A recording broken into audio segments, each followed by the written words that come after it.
Bapa di surga, terima kasih atas satu hari yang Tuhan berikan kesempatan buat kami untuk masuk dalam hadirat-Mu Tuhan, untuk beribadah ya Bapa. Walaupun kami terpisah dalam jarak Tuhan, tapi kami tahu Engkau ada bersama-sama dengan kami dimanapun kami berada, dimanapun lokasi kami.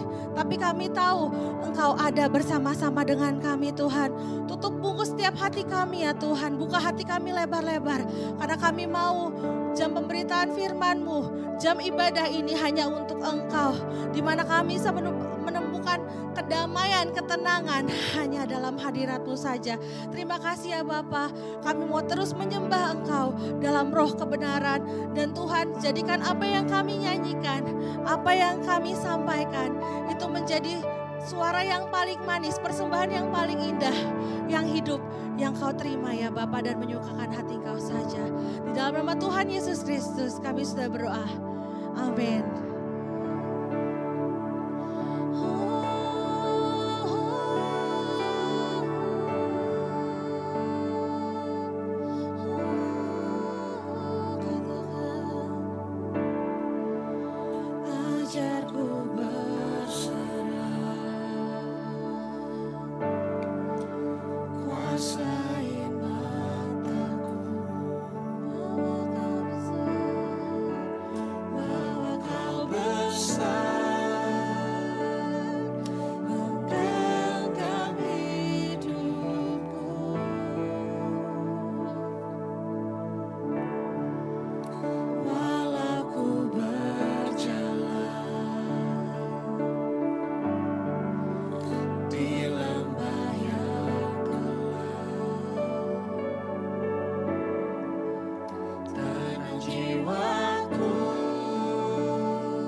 Haleluya, haleluya, haleluya. Sebelum kita mendengarkan firman Tuhan, mari kita berdoa. Allah Bapa kami, yang kami sapa, yang kami sembah, yang kami puja di dalam nama Tuhan Yesus Kristus. Hati kami bersyukur kepadamu Tuhan, oleh karena kasih setiamu, bahkan segala berkat-berkatmu yang sudah berlaku dalam kehidupan kami. Saat ini kami ada sebagaimana kami ada semua oleh karena kasih dan kemurahan-Mu. Terima kasih Tuhan, apa yang Tuhan sudah lakukan dalam kehidupan kami. Kami bersyukur kalau hari ini Tuhan, kami boleh beribadah walaupun secara online.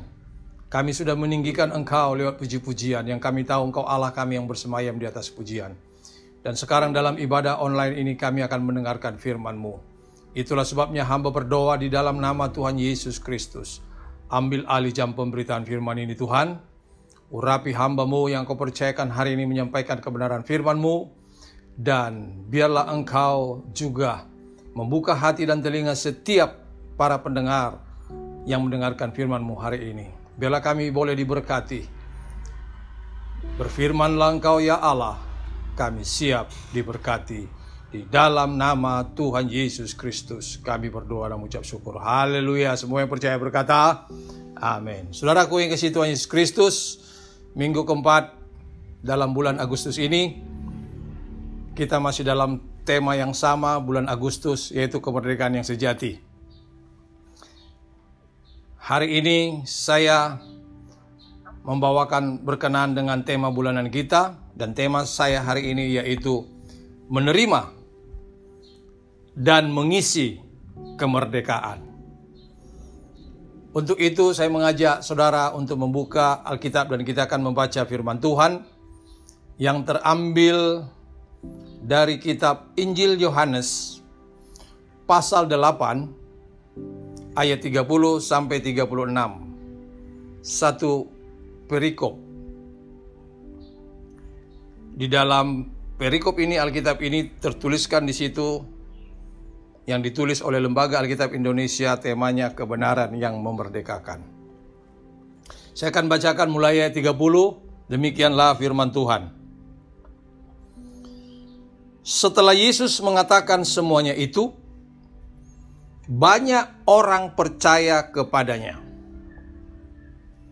Maka katanya kepada orang-orang Yahudi yang percaya kepadanya,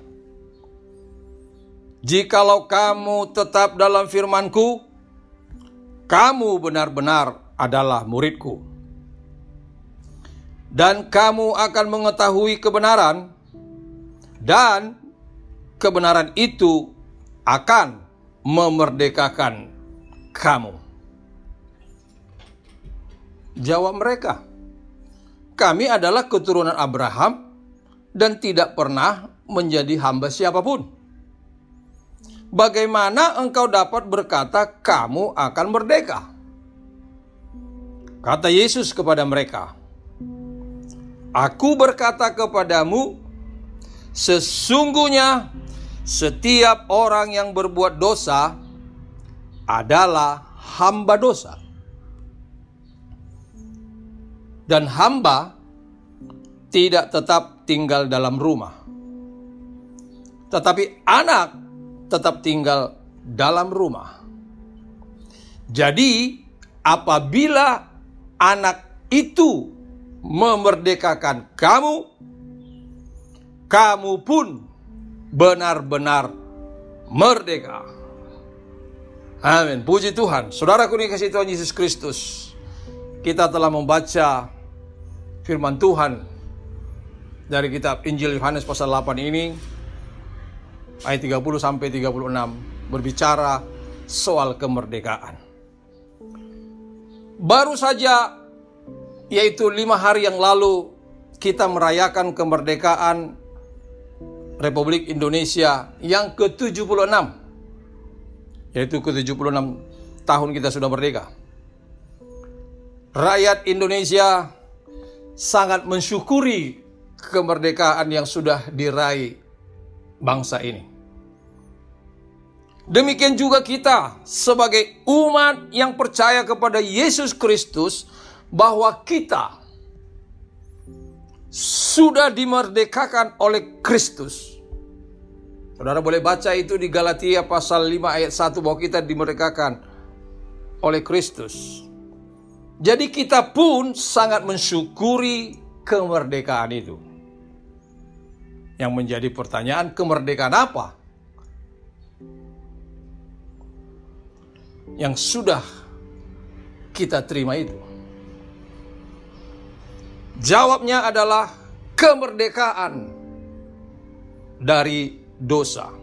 Tadi kita sudah baca di dalam Yohanes pasal 8 ayat 34, bahwa siapa yang berbuat dosa adalah hamba dosa. Siapa di dunia ini yang tidak pernah berbuat dosa? Dan orang berbuat dosa, maka dia dikatakan hamba dosa. Tapi syukur kepada Tuhan, Yesus menjelaskannya ayat 31 dan 32, bahwa kita dimerdekakan dari dosa itu. Itulah sebabnya Yesus berkata ayat 36 dari Yohanes pasal 8 ini, apabila anak itu memerdekakan engkau, maka engkau benar-benar merdeka. Jadi kita sudah dimerdekakan oleh Yesus dari hamba dosa itu, saudaraku. Kemerdekaan apa? Kemerdekaan dari dosa. Lalu pertanyaan berikutnya adalah, bagaimana kemerdekaan itu kita terima?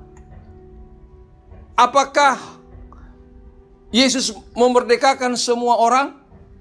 Apakah Yesus melepaskan orang dari hamba dosa itu semua orang? Jawabannya tidak. Perhatikan saudaraku, bahwa Yesus berkata ini kepada orang-orang yang percaya kepadanya. Saudara baca itu di dalam ayat yang ke-31 itu.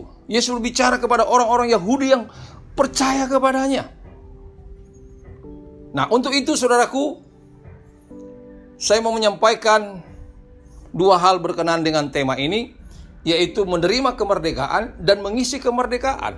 Nah, yang pertama, bagaimana kita menerima atau mendapatkan kemerdekaan itu? Seperti yang saya katakan tadi, apakah semua orang mendapatkan ini? Jawabannya tidak. Nanti kita lihat satu persatu, saudaraku. Di dalam Yohanes pasal 8 ayat 36, di situ Yesus berkata, jadi apabila anak itu memerdekakan kamu, kamu pun benar-benar merdeka. Yesus berkata ini kepada orang-orang yang sudah percaya kepadanya, yaitu orang-orang Yahudi yang dia sudah layani itu. Makanya di dalam ayat 30 dikatakan, setelah Yesus berkata menjelaskan siapa dirinya, banyak orang percaya kepadanya. Dan ketika orang percaya kepadanya, disitulah dia menyampaikan firman Tuhan ini, bahwa anak itu, dia itu adalah, kalau dia sudah memerdekakan kamu, maka kamu pun benar-benar merdeka.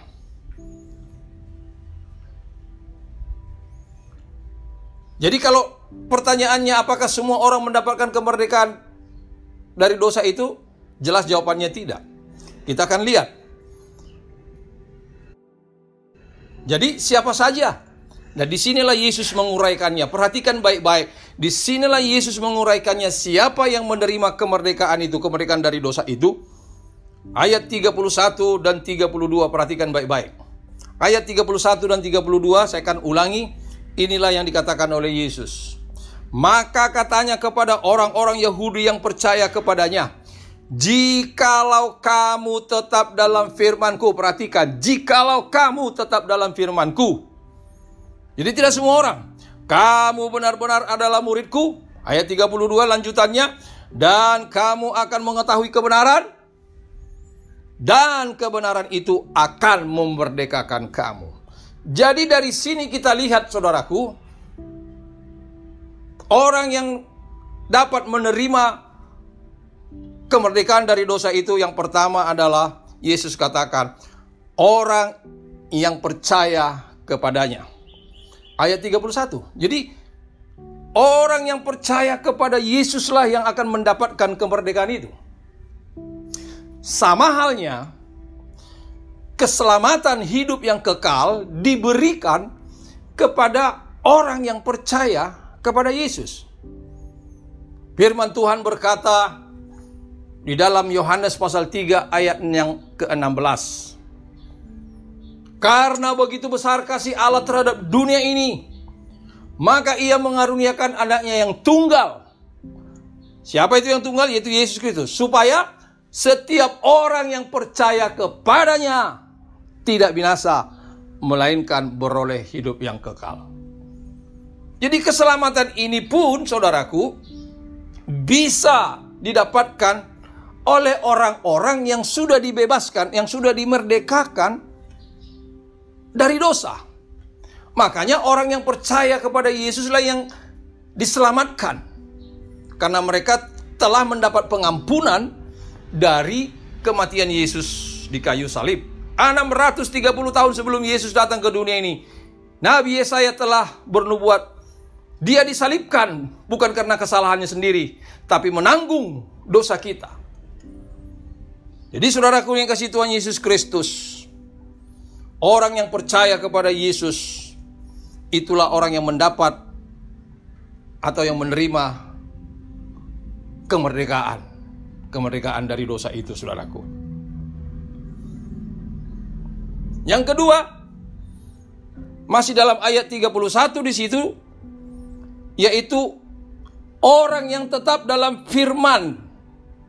Di situ dikatakan ayat 31, jikalau kamu tetap dalam firman-Ku. Jadi orang yang mendapat kemerdekaan itu adalah orang yang tetap tinggal di dalam firman Kristus. Tinggal di dalam firman-Nya. Itu adalah satu tanda bahwa kita benar-benar menjadi murid-Nya. Itu dikatakan Yesus. Perhatikan baik-baik. Ayat 31. Jikalau kamu tetap dalam firman-Ku, kamu benar-benar adalah murid-Ku. Jadi, orang yang tinggal dalam firman Kristus, tinggal dalam firman Kristus itu, yang menjalankan firman Kristus itu adalah murid Yesus. Yesus memproklamirkan bahwa orang yang tinggal dalam firman atau yang menjalankan firman, yang menjalankan pengajarannya adalah murid. Seperti seorang murid dalam perguruan. Dia menjalankan apa yang diajarkan oleh gurunya, maka dia adalah murid sejati daripada gurunya itu. Maka Yesus pun memproklamirkan itu. Setiap orang yang tinggal, yang menjalankan firman-Nya adalah murid Yesus Kristus. Nah, murid Yesus inilah orang yang ikut kepada Yesus. Maka Yesus mau membebaskan mereka, memerdekakan mereka dari dosa. Karena Yesus mati di kayu salib itu untuk menebus dosa orang-orang yang percaya kepadanya. Jadi yang kedua, siapakah mereka yang dapat menerima kemerdekaan itu? Yaitu orang yang tinggal dalam firman-Nya. Yang ketiga, ayat 32. Di situ dikatakan ayat 32, dan kamu akan mengetahui kebenaran.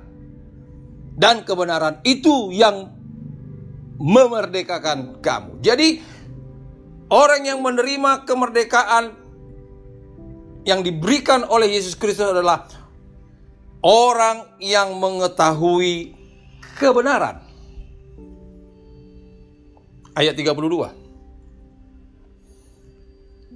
Ketika kita sudah menjadi murid Yesus Kristus, maka kita akan mengetahui kebenaran. Itu yang dikatakan Yesus dalam ayat 32.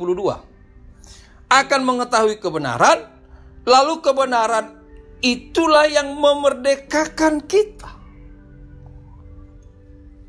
Jadi orang yang menerima kemerdekaan dari dosa adalah orang yang mengetahui kebenaran. Dan kebenaran itulah yang memerdekakan. Pertanyaannya adalah, kebenaran yang dimaksud di sini apa? Mengetahui kebenaran dan kebenaran itu memerdekakan. Mari kita selidiki apa yang dimaksud dengan kebenaran.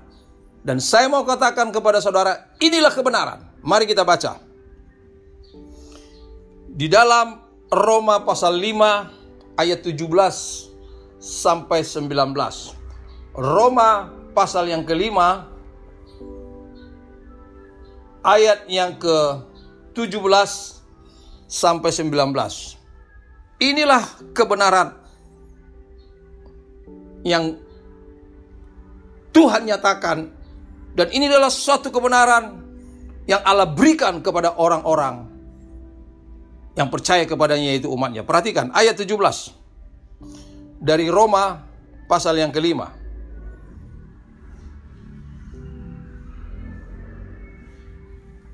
Roma pasal yang kelima ayat ke-17, demikian firman Tuhan. Sebab jika oleh dosa satu orang maut telah berkuasa oleh satu orang itu, maka lebih benar lagi mereka yang telah menerima kelimpahan kasih karunia dan anugerah kebenaran. Inilah saudaraku, ini adalah kebenaran itu yang memerdekakan kita. Saya lanjutkan pembacaan itu. Akan hidup dan berkuasa oleh karena satu orang itu, yaitu Yesus Kristus. Sebab itu sama seperti oleh satu pelanggaran semua orang beroleh penghukuman, demikian pula oleh satu perbuatan kebenaran semua orang beroleh pembenaran untuk hidup. Ayat 19-nya. Jadi sama seperti oleh ketidaktaatan satu orang semua orang telah menjadi orang berdosa, demikian pula oleh ketaatan satu orang semua orang menjadi benar. Inilah kebenaran yang membebaskan, yang memerdekakan kita dari dosa. Oleh karena Adam berbuat dosa, semua orang berbuat dosa. Roma 3 ayat 23, semua orang telah berbuat dosa. Dan Adam yang kedua, yaitu Yesus Kristus, datang ke dunia ini yang tidak berdosa, yang tidak pernah melakukan dosa, dan dia benar. Maka orang-orang yang percaya kepadanya dibenarkan menjadi benar. Dan itulah kebenaran yang memerdekakan kita. Katakan amin. Haleluya. Jadi jelas saudaraku, orang yang menerima kemerdekaan atau yang mendapatkan kemerdekaan itu adalah tiga ini. Yang pertama saya katakan tadi, orang yang percaya kepadanya, ayat 31. Kemudian juga orang yang tinggal dalam firman-Nya. Jadi bukan hanya percaya. Jadi kalau percaya, semua orang di KTP percaya. Apakah mereka mendapatkan kemerdekaan dari dosa? Ternyata mereka masih diikat oleh dosa. Ternyata tidak. Orang yang percaya kepada Kristus, tapi bukan hanya percaya dalam Alkitab atau sebagai orang Kristen, tetapi yang tinggal dalam firman, yang melakukan firman. Jadi saudaraku, kalau saudara mau lepas dari keterikatan dosa, terima Yesus sebagai Tuhan dan Juru Selamatmu, dan lakukan firman-Nya. Jadi kalau dulu engkau suka berbohong, maka ikuti firman Tuhan. Yesus berkata, katakan iya, kalau iya katakan tidak, kalau tidak. Selebihnya, bahwa itu adalah ketidakbenaran, bahwa itu adalah dosa. Kalau dulu engkau suka berzina, selesaikan itu dosamu, dan jangan berbuat dosa lagi. Itulah orang yang tinggal dalam firman. Mengasihi orang, bukan membenci seseorang, bukan. Mengasihi, saudaraku. Dan masih banyak pengajaran Yesus Kristus yang harus kita lakukan. Maka kita berhak menerima kemerdekaan itu. Dan juga kita harus mengetahui kebenaran. Apa itu kebenaran? Yaitu karena dosa Adam, kita orang berdosa. Tapi karena Yesus, maka kita menjadi orang yang dibenarkan. Itulah kebenaran. Jadi karena Yesus, kita akan memasuki kehidupan yang kekal. Karena dosa kita sudah diselesaikan, karena kita sudah dimerdekakan.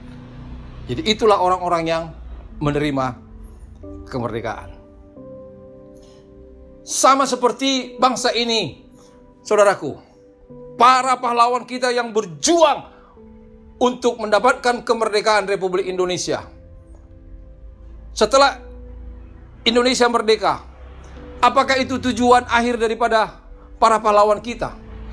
Tidak berhenti di situ ketika sudah menerima kemerdekaan. Dan harus mengisi kemerdekaan itu. Yang tertulis di Undang-Undang Dasar 45, yaitu mencapai keadilan dan kemakmuran bangsa ini. Dan kita pun setelah merdeka, apakah kita seperti apa yang dituliskan oleh Rasul Paulus maupun suratan Petrus yang berkata, kita sudah dimerdekakan tapi jangan menyalahgunakan kemerdekaan itu. Jadi, apa yang harus kita lakukan untuk mengisi kemerdekaan itu? Ada 3 hal yang penting. Yang pertama, mari kita baca Galatia pasal 5 ayat 1. Galatia pasal 5 ayat 1, firman Tuhan berkata demikian.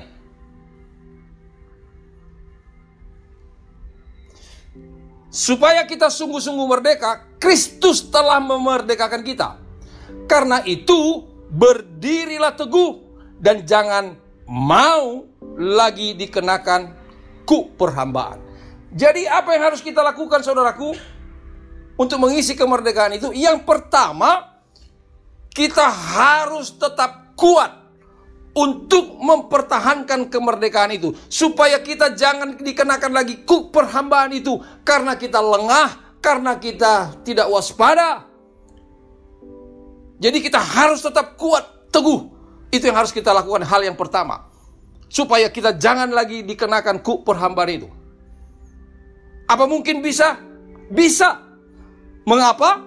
Jawabnya adalah karena iblis terus berjalan, terus mengincar orang yang bisa ditelannya. Saya akan mengajak saudara untuk membacanya. 1 Petrus 5 ayat ke-8. 1 Petrus 5 ayat ke-8, firman Tuhan berkata demikian. Sadarlah dan berjaga-jagalah, lawanmu si iblis berjalan keliling sama seperti singa yang mengaum-ngaum dan mencari orang yang dapat ditelannya. Jadi jangan menjadi korban, saudara yang sudah dimerdekakan ini menjadi korban salah satu karena iblis terus mengincar orang yang siap ditelannya. Jadi kita harus tetap kuat, teguh berdiri, tidak terpengaruh oleh jebakan-jebakan iblis, tidak terpengaruh dengan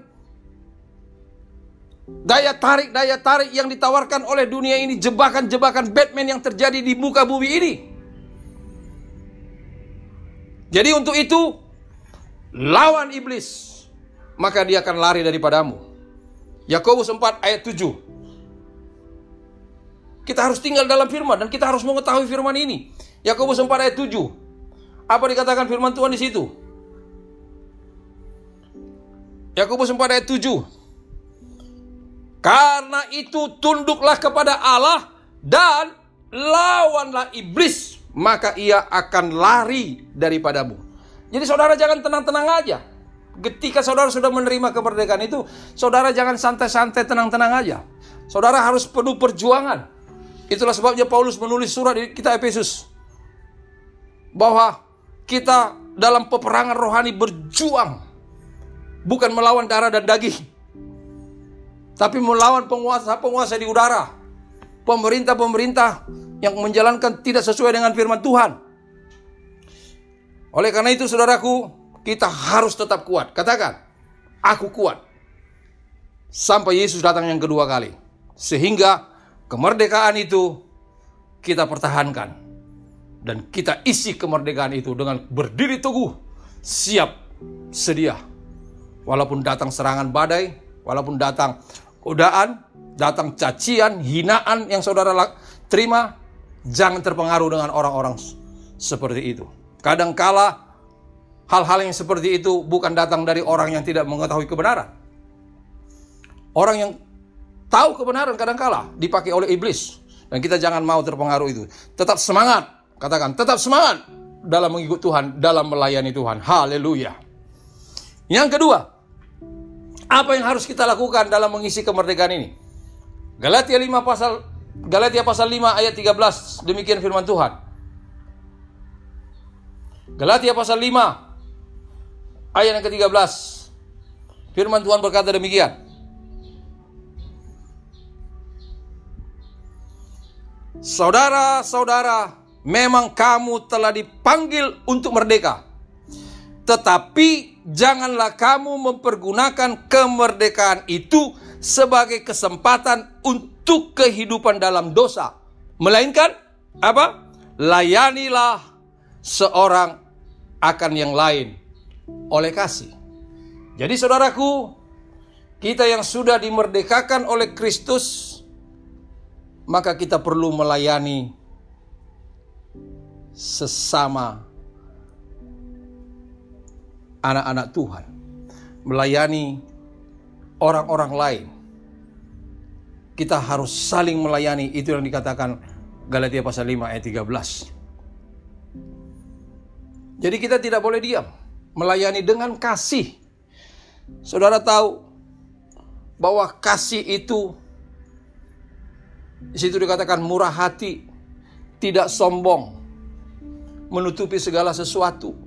Baca saudaralah di dalam 1 Korintus pasal 13. Banyak sekali pengertian yang diajarkan oleh Rasul Paulus soal kasih itu. Jadi kasih itu harus mengalir dari kita, melayani satu dengan yang lain. Kita harus berdoa kepada orang-orang seiman, kepada rekan-rekan sejawat, berdoa. Kalau mereka sakit, kita doakan. Jadi jangan justru kita menjadi batu sandungan. Kita sebagai anak-anak Tuhan harus saling melayani. Katakan amin. Haleluya. Alkitab mengajarkan kita untuk saling melayani. Mari kita baca 1 Petrus pasal 4 ayat yang ke-10. 1 Petrus 4 ayat yang ke-10. Alkitab mengajarkan kita demikian firman Tuhan. Layanilah seorang akan yang lain sesuai dengan karunia yang telah diperoleh tiap-tiap orang sebagai pengurus yang baik dari kasih karunia Allah. Jadi apa karunia yang saudara terima, yang Tuhan berikan kepada saudara? Pakai itu untuk melayani orang lain. Mungkin saudara punya karunia menyanyi, pakailah itu menyanyi sehingga orang lain bisa diberkati. Mungkin saudara punya karunia untuk menulis, tulislah sesuatu yang memberkati orang, bukan dengan menyakiti hati orang. Mungkin saudara punya karunia untuk berkhotbah, khotbahlah dengan yang baik, tidak pernah untuk menyakiti hati orang. Beritakan Injil kebenaran. Layanilah, kita saling melayani. Mungkin engkau diberkati Tuhan dengan berkat yang melimpah. Layani Tuhan dengan berkat yang melimpah yang kau terima. Mungkin engkau memiliki intelijen, kita punya IQ yang tinggi, intelijensi kita tinggi. Layani Tuhan dengan semua itu dan sebagainya, saudaraku. Kalau kita baca ciri-ciri gereja mula-mula, mereka saling mengasihi. Kalau kita baca di dalam Kisah Para Rasul pasal 2 ayat 44 sampai 46, mereka itu bersatu. Mereka itu tetap bersatu dan kuat, saling melayani, saudaraku. Ada orang yang berkekurangan, dikatakan di situ, mereka bantu. Mari kita baca dulu Kisah Para Rasul 2 ayat 45 sampai 46. Perhatikan baik-baik, saudaraku. Kisah Para Rasul 2. Inilah ciri-ciri gereja mula-mula.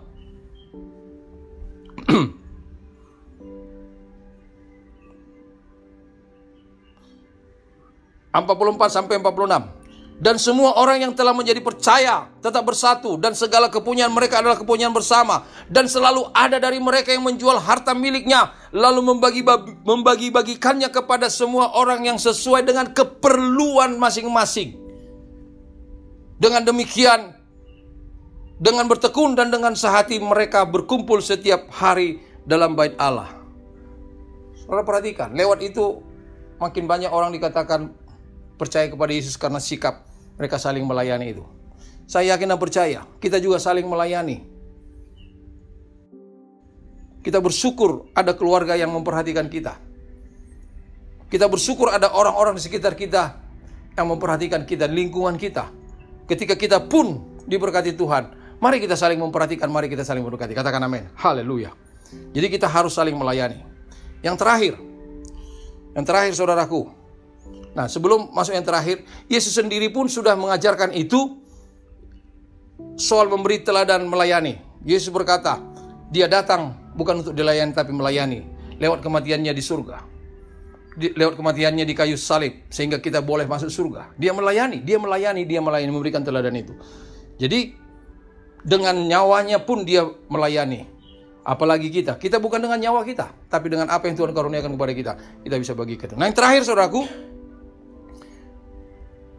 apa yang harus kita lakukan untuk mengisi kemerdekaan ini? Saya akan bacakan 1 Petrus 2 ayat 16. 1 Petrus 2 ayat 16, demikianlah firman Tuhan.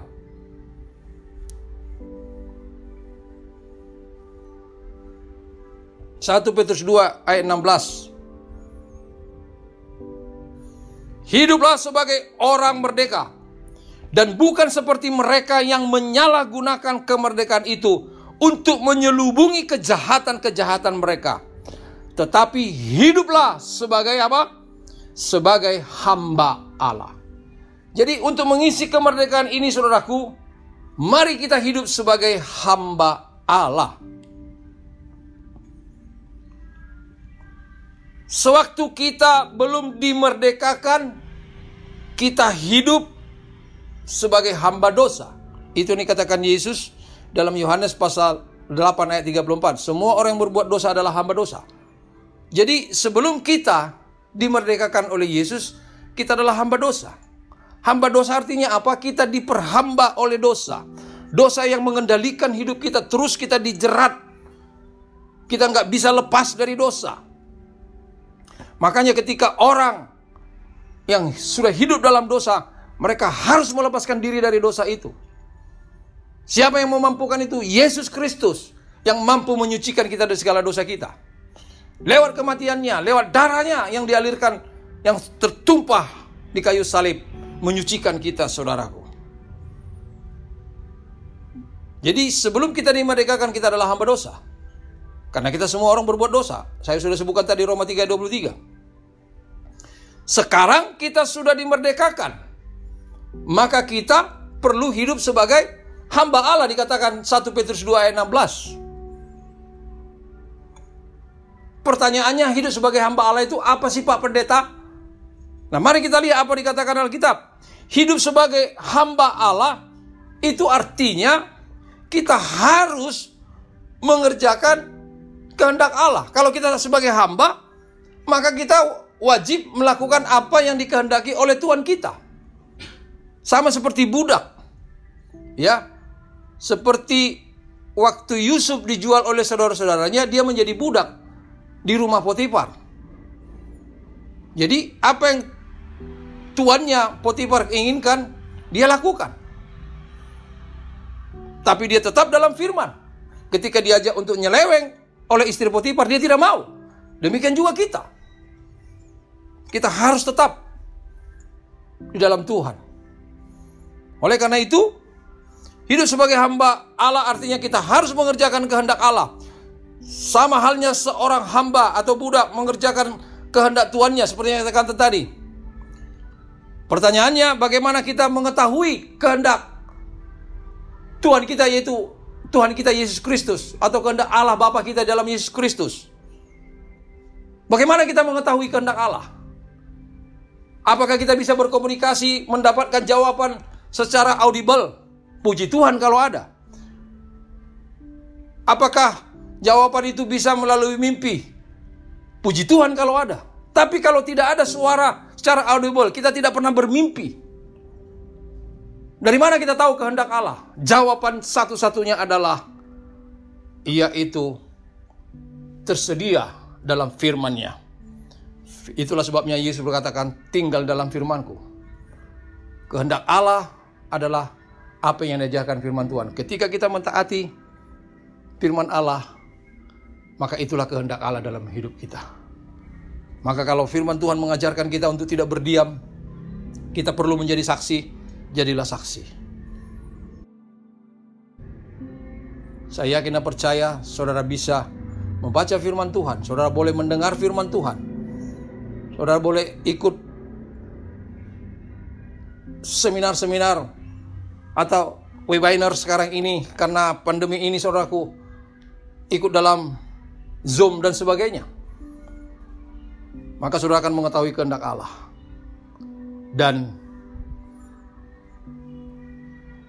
kita sebagai hamba Allah, kita akan melaksanakan apa kehendak Allah dalam kehidupan kita. Kehendak Allah kita bisa ketahui yang ada dalam firman-Nya. Kehendak Allah juga bisa melalui orang tua kita yang membimbing, yang membawa kita masuk dalam rencana Allah. Orang tua siapa yang menginginkan anaknya terjerumus? Tidak ada. Itu juga adalah kehendak Allah lewat orang tua yang mempercayakan kita lahir di tengah-tengah keluarga kita, orang tua kita. Maka orang tua itu adalah perlu kita dengarkan. Para hamba-hamba Tuhan yang sudah dipilih oleh Tuhan, saudara perlu mendengarkannya. Bukan melecehkan hamba-hamba Tuhan, tapi dengarkan hamba-hamba Tuhan yang sudah dipilih oleh Tuhan. Dan itu juga adalah kehendak Allah. Saudara aku dikasihi Tuhan Yesus Kristus, biarlah firman Tuhan ini boleh memberkati kita.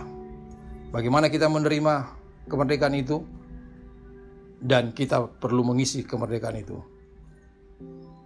Biarlah firman ini boleh membawa kita semakin dewasa secara rohani di dalam Tuhan.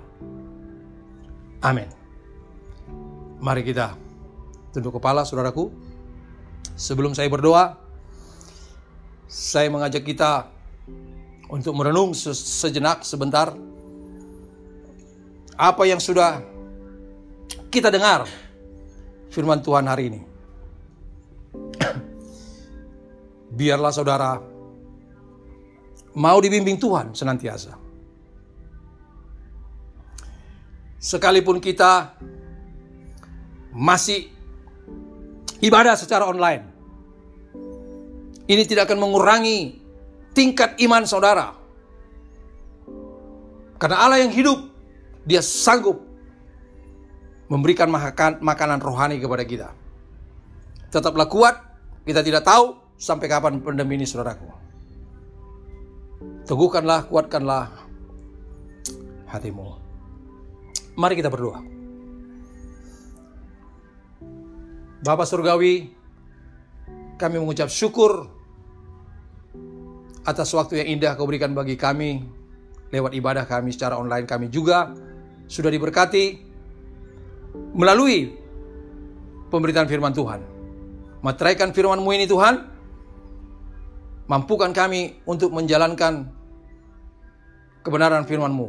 Jangan kami menjadi orang hanya pendengar firman Tuhan, tapi kami mau menjadi pelaku firman Tuhan.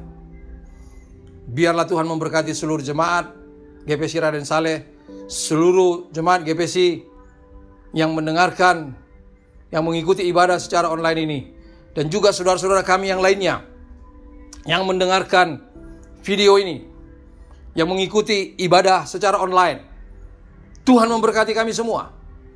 Lawat umat-Mu, lawat jemaat GPC Raden Saleh dan jemaat GPC yang lainnya, dan anak-anak Tuhan lainnya. Biarlah berkat dari Allah turun atas kami semua. Kami berdoa bagi saudara-saudara kami yang masih lemah fisiknya. Tuhan jamah kuatkan. Sembuhkan yang sakit. Pulihkan mereka Tuhan yang lemah. Kuatkan mereka. Kalau ada keluarga Tuhan mengalami penurunan income karena pengaruh pandemi ini, buka tingkap-tingkap untuk memberkati mereka sehingga mereka mampu mencukupi segala kebutuhan. Kami percaya Engkau Allah yang sanggup memberkati kami semua. Hibur mereka yang berduka. Biarlah damai sejahtera-Mu turun atas kami semua. Terima kasih Bapa. Kami juga berdoa bagi gereja-gereja Tuhan di Indonesia ini. Lawat gerejamu, jadikan gerejamu ini menjadi garam, menjadi terang bagi bangsa dan negara kami. Kami juga berdoa bagi bangsa dan negara ini. Engkau tahu kerja keras pemerintahan ini. Berkati mereka Tuhan. Biarlah presiden, menteri, seluruh jajarannya ke bawah bekerja terus untuk membangkitkan perekonomian kembali dan mengatasi pandemi yang ada di tengah-tengah bangsa ini. Berkati bangsa ini ya Tuhan. Kalau ada orang-orang yang berniat tidak baik bagi bangsa ini, beracaralah Engkau Tuhan. Biarlah Tuhan yang mencegah mereka dengan cara-Mu sendiri. Terima kasih Bapa. Kami yakin dan percaya Tuhan menolong dan memberkati kami. Kami terus berdoa bagi anak-anak Tuhan yang setia ikut beribadah, yang setia memberikan persepuluhan, memberikan persembahan. Tuhan memberkati semua mereka, memberkati segala pekerjaan mereka. Terima kasih Bapa. Terima kasih, terpujilah Engkau kekal sampai selama-lamanya. Mari saudaraku, angkatlah kedua tanganmu, kita terima berkat.